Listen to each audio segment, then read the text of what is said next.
Oh.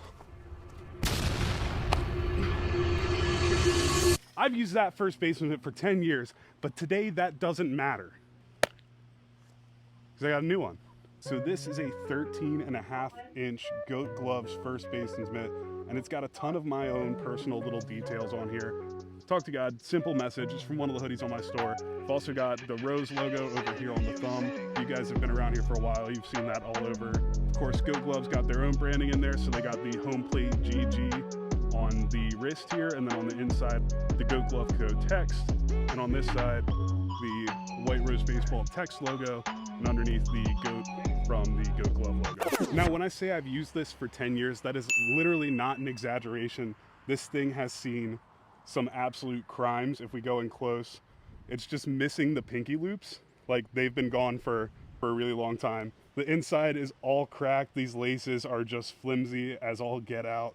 These knots just don't even stay tied anymore. And the inside of this is just absolutely devastating, just completely gross. So this thing, to be honest, it's seen better days. I got it when I was 13, okay, and I used it all the way through college. So of course it's not in great shape, which is why Goat Gloves sent me this brand new first baseman's mitt. I've not used a new first baseman's mitt since I got that one 10 years ago, but this has so many cool features, and it actually has a ton of my branding and even obviously the brand colors on it, so that's pretty exciting. And today I'm gonna compare the new first baseman's mitt to the old one. Not gonna be super fair comparison, but just to get a general idea. We went with the mint that matches the studio wall. It's quickly becoming like a secondary color over here at White Rose Baseball. The binding all black, the laces all black, and then all of the stitching is white. I think this thing looks absolutely ridiculous, and I'm super excited to get it broken in. So if you guys haven't heard of Goat Gloves, it's actually started by a college student in order to get gloves for him and his teammates, and it's kind of carried into its own thing now. So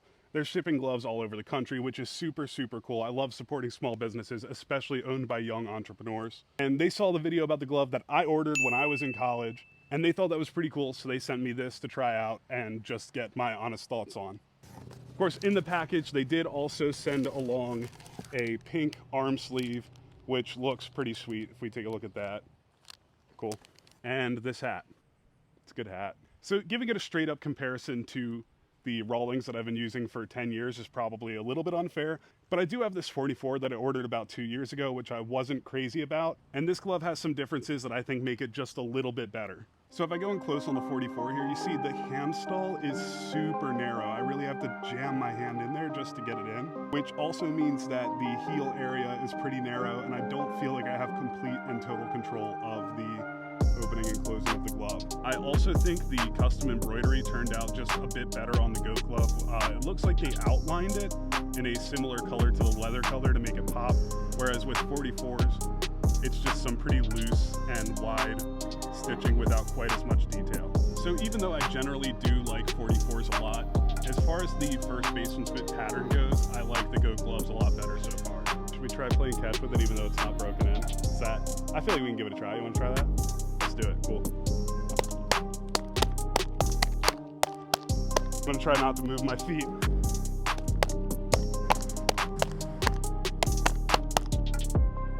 Interesting. Just trying to stay in the same place in the shot.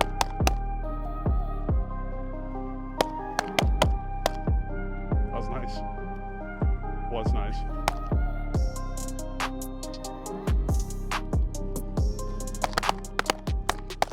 So we just played catch with all three of the first baseman's mitts, and I'm gonna say these two feel a lot more similar than the 44 does. With these two, I feel like the pocket was a lot lower and a lot deeper. I feel like the pocket was coming in like right here, but the 44 felt like it was rattling up towards the top, and that's where the ball wanted to sit, which isn't super comfortable like at first base.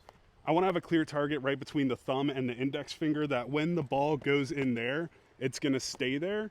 But with the 44, I felt like it was pushing it up further, and the ball naturally wanted to rest in this area with like with a higher, shallower pocket, and I don't love that.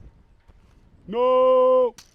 I mean, did you feel like kind of the same thing? Oh yeah. Yeah? I'm going to make Tyler catch a couple with them and see if he's kind of in the same headspace.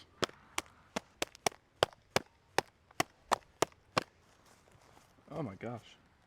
The hands, like the, whatever you call it, the hand space is so much better.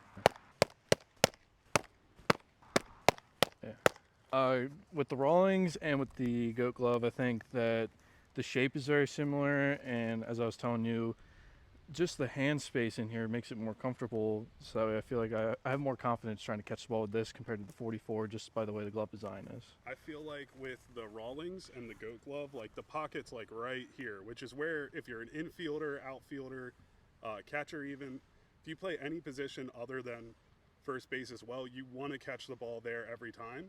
But then with the 44, it's like up here, and I'm not super confident in that because I feel like it'll shoot out the end, it'll rattle around in there. I'd much rather be closer to my hand and be able to feel like I'm grabbing it in my hand.